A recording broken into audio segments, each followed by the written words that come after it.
Just a few days ago on September 8th, 2017, Elon Musk posted this picture on Instagram of the spacesuit that will one day hopefully carry astronauts to the red planet, Mars.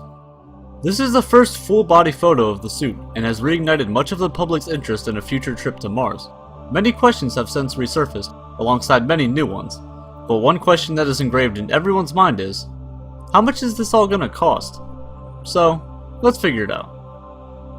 Going to assume... hello? Yo, dude, what's up? Who is this? Oh, come on, man, you know. It's Marty. Oh, hey, Marty. Can I help you? Yeah, man.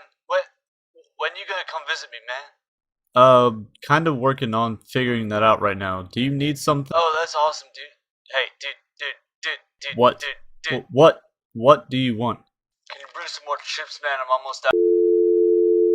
Jesus Christ, do we even want to go to Mars in the first place? Anyways, we're going to assume that we have absolutely nothing. So let's start from the very beginning. You're gonna need a rocket to get there. The Saturn V rocket that launched the Apollo astronauts to the moon cost a little bit over $6 billion in the 1960s, which amounts to over $41 billion today. But that was in the 1960s, and engineering and rocket technology have improved since then. But going through NASA to get to Mars might not be the best idea. I mean, they have to use the Russians to even put people into space. But today, with private space companies, such as SpaceX, reusing rockets successfully, the prices are seemingly only going to go down. SpaceX's Falcon 9 rocket has been rumored to be able to put 1 kilogram of material onto Mars for a little over $15,000. This is good, but would cost you over $1 million just to put a single 70 kilogram person on Mars, with nothing else. No food, no water, no spacesuit. The better alternative is SpaceX's new Falcon Heavy rocket. Once completed, this could do the same job, but for just a little under $7,000. So, assuming you weigh 70 kilograms, you could hitch a ride on a Falcon Heavy and get to Mars for only about $462,000, which Musk eventually plans to get down to $100,000 to $200,000. But that's only just to send you to Mars, and chances are you're gonna need some other things too. At an estimated launch cost of $90 million per launch, the Falcon Heavy can transport up to 16,800 kilograms of material to Mars. Musk plans to establish a permanent, self-sustaining colony on Mars. But to do that, you're going to need a lot of materials and a lot of infrastructure.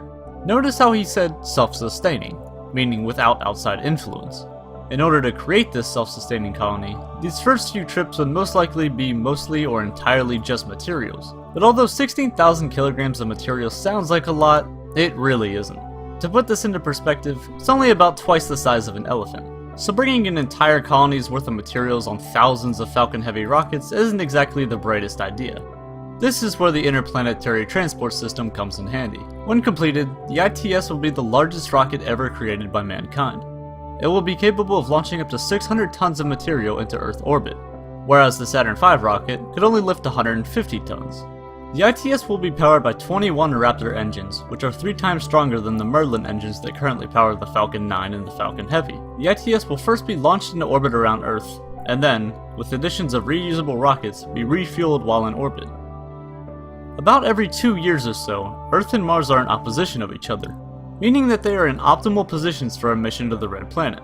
If launched at this time, the ITS could reach Mars in 3 to 4 months.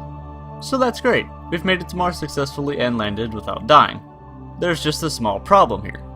We don't have any fuel left. But there's an upside. On Mars, there is a ton of carbon dioxide. Actually, about 95% of the atmosphere is straight up CO2. Now unfortunately we can't breathe CO2, but when it is combined with hydrogen, methane is produced, which, you guessed it, is what the rocket is fueled by. So we can get to and from the Red Planet without having to save fuel for the journey back.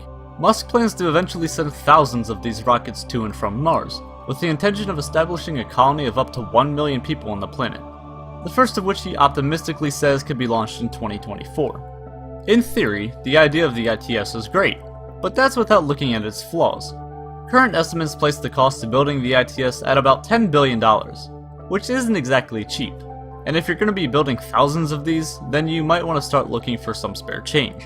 Current price estimates for the first manned mission to Mars range between 30 and 150 billion. On top of that financial barrier, there are many problems with the design and some engineering issues that need to be sorted out. Just recently, Musk had to cut off half of the prospective engines off of the ITS due to problems. On such a lengthy journey, radiation sickness and many other illnesses become problems as well. And what happens when something on the ship goes wrong? And honestly, is it even going to be able to get into space? They don't exactly have the best track record with getting rockets off the surface. But that is about to change. In June of 2018, SpaceX plans to send a human to the International Space Station aboard the Dragon capsule. And in 2019, Musk plans to begin lunar tourism, with 2 unnamed billionaires already selected to make the first journey around the moon. There's a long way to go until humans step onto the Martian surface, but each and every day progress is being made.